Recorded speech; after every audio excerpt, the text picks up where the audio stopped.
Alright, so in the last video we got the engine in the car and we got the body loom and the engine loom also in the car. And today we're going to be chucking on manifolds, modifying radiators, putting radiators in there.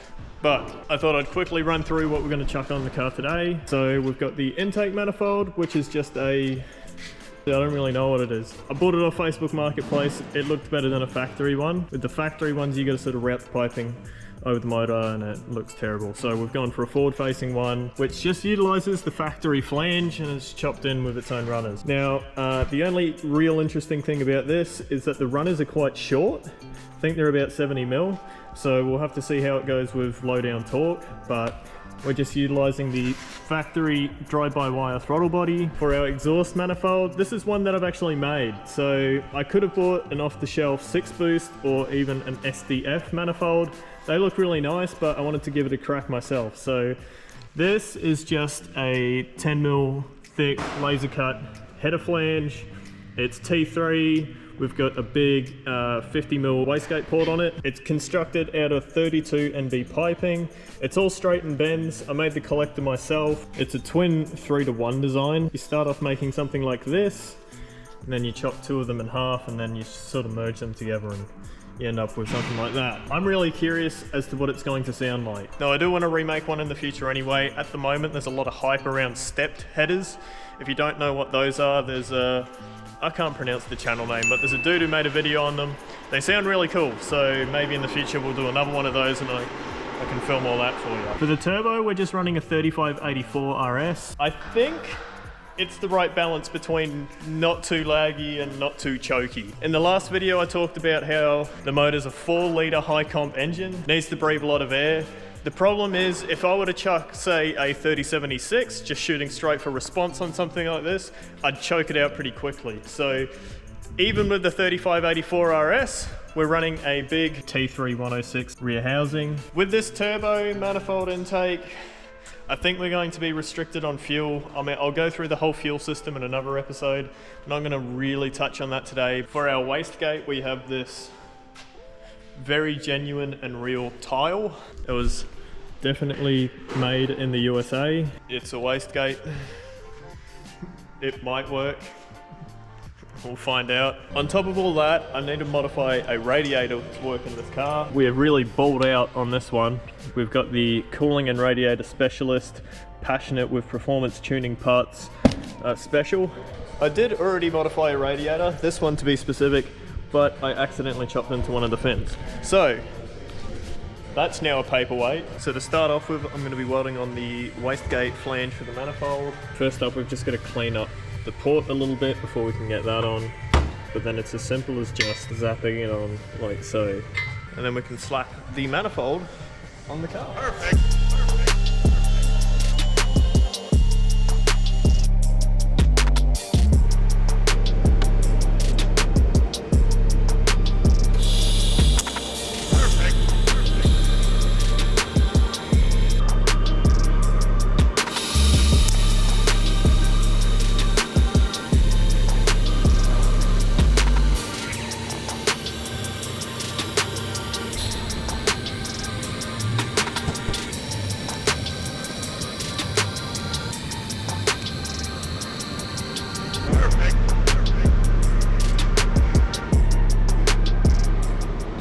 So now we have the flange for the definitely real tile wastegate welded onto the manifold. While I've got the welder fired up, I'm going to do the radiator as well. It's not too hard to make it work in this application, but I'll show you what I mean by this grammies. So this is your average eBay R33 radiator. So when it's in the car, you notice an immediate problem. The top radiator hose for the RB25 routes on the intake side, same as a Barra. The problem is, a Barra's intake side is on the other side of the engine bay. So to modify this, we're going to chop this whole top tank off, flip it 180 degrees, and then weld this on the other side here. Blank this off, and that should be about it.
Alright, so the radiator's all done now. Man, what an experience. That's probably the dirtiest metal I've ever tried to weld.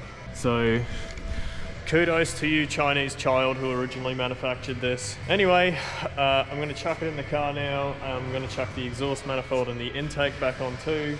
I'm probably not going to put the gaskets on yet because I'm thinking I'm going to have to pull them off and on and off and on when I remember to do things that I've probably forgotten. So I'll chuck those on now.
So we got the manifolds in the car, the turbos in the car.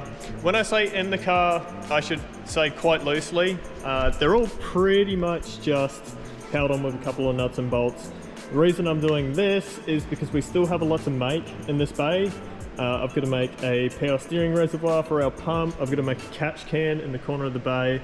I need all these things in the bay in order to make those though, so I know where to put things, essentially. Same with all the fuel lines, power steering lines, yada yada, everything else. I think at this point it looks pretty good though. You can sort of see that the bay's coming together quite nicely. We still are waiting on getting a Stagia steering rack, so unfortunately I can't do the dump pipe and the screamer just yet. I'm probably going to wrap this one up here. There's a lot of fab in this one. I'm not sure if that really makes great content, but it's the content that you're getting, so deal with it. I think in the next video we're going to start on the fuel system, so I'll chuck in the reg, I'll make up all the lines. Hopefully, I'll chuck the power steering pump on, do the lines for that, and maybe even start on a catch can for it. Thanks for watching. Subscribe if you want.